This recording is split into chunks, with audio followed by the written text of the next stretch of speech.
Morning. আজকে এটা বাংলায় বলবো। আমাদের বাঙালি বাবুরা, বাঙালি দিদিরা, বাঙালি কাকু কাকিমা সবাই আমার মুখে বাংলা শুনতে বড্ড বেশি ভালোবাসে। আজকে আমি শ্যাম্পু করেছি, টু মাছ সবার ওপর ডিপেন্ডেন্ট হয়ে গেছি, এটা ভালো না। চেষ্টা করেছি আজকে নিজে করার, জানি না কতটা পরিষ্কার হয়েছে, বাট খুব ধুলো। আপনারা জানেন যে আমার ফার্স্ট ফ্লোরটা ইনকমপ্লিট হয়ে পড়ে রয়েছে due to various reasons. Obviously family reasons আছে, প্রপার্টি রাইভালরিজ আছে, অনেক কিছু ইনভলভ থাকে। মানে একটা মানুষকে সোশ্যাল মিডিয়াতে ওয়ান শট জাজ করা তো ঠিক না, আর যতক্ষণ না তুমি তার সম্বন্ধে জানছো না।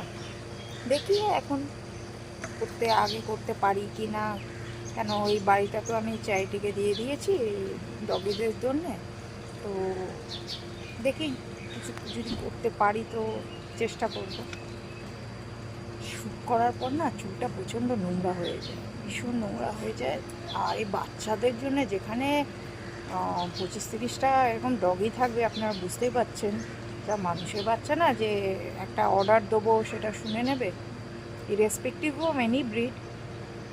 আর এটা আমার হচ্ছে চান করার পরের লুক, একদম সিম্পল।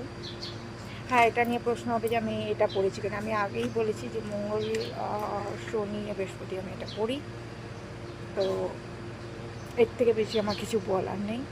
তবে ব্যাস ভাল লাগে পড়তে, ভাল লাগে পড়তে। আসলে ছোটোবেলা থেকে অনেক অনেক প্লেজে হিসেবে না আমাকে মা দুর্গা বানানো হতো ছোটোবেলা থেকে, তো তখনও এরকমভাবে আমাকে পড়ানো হতো। ব্যাস হয়ে গেছে। আর কোনো এক সময় বিয়ে হয়েছিল, দ্যাটস ইট। যদিও সেটা কোনো আরিয়া সমাজ ম্যারেজ না, সোশ্যাল না, অনলি রেজিস্ট্রি ম্যারেজ হয়েছিল, that too now null and void. আরেকটা কথা বলার আছে, পারফরমেন্স ফুল তো করছি, আমি চেষ্টা করছি। আর আমার যেহেতু ড্রব্যাকস আছে, প্রতিটা মানুষের উচিত যে নিজের ড্রব্যাকটাকে নিজের পাওয়ার বানানো।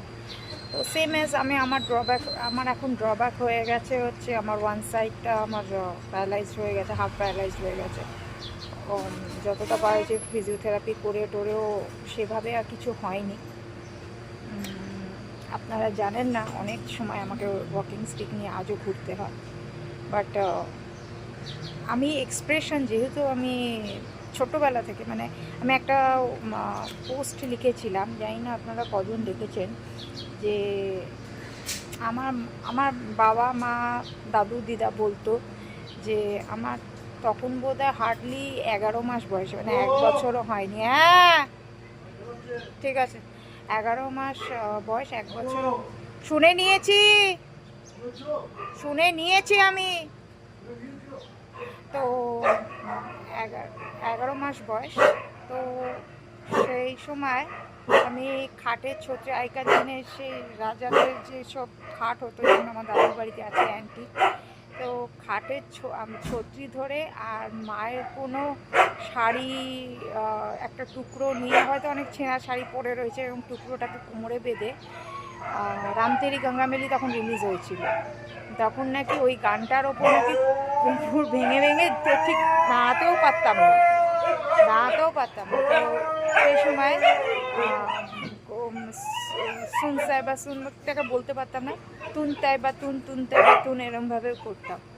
তা সেটাই এখন আস্তে আস্তে বড় গ্রো আপ হলাম। তারপর মেসে পার্টিগুলোতে আপনাদের সাথে আগে আমি প্রিয়াঙ্কা চৌধুরী পেজে প্রচুর পার্টির ছবি শেয়ার করেছিলাম। আমি যদি আবার ফটোগুলো পাই পাপার আলমারিতে, আমি বার করে আপনাদের সাথে শেয়ার করব।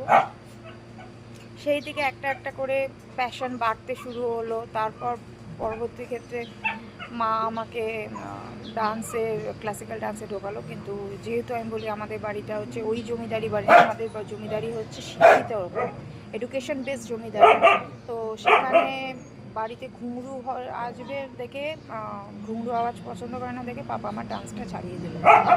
তো বিনা ঘুঙরুতে তো আমি প্র্যাকটিস করতে পারবো না, এন্ড মিড অফ দ্য সেশনে পাপা আমার ডান্সটা ছাড়িয়ে দিল। তারপর আমার অ্যাপেন্ডিক্স বাস্ট হয়েছিল, সেক্ষেত্রে এই সময় আবার অ্যাপেন্ডিক্স অপারেশন, একটার পর একটা চলেছে।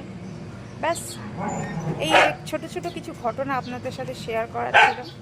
আপনাদেরও জানা দরকার আমি কিভাবে এখনো পর্যন্ত চলছি।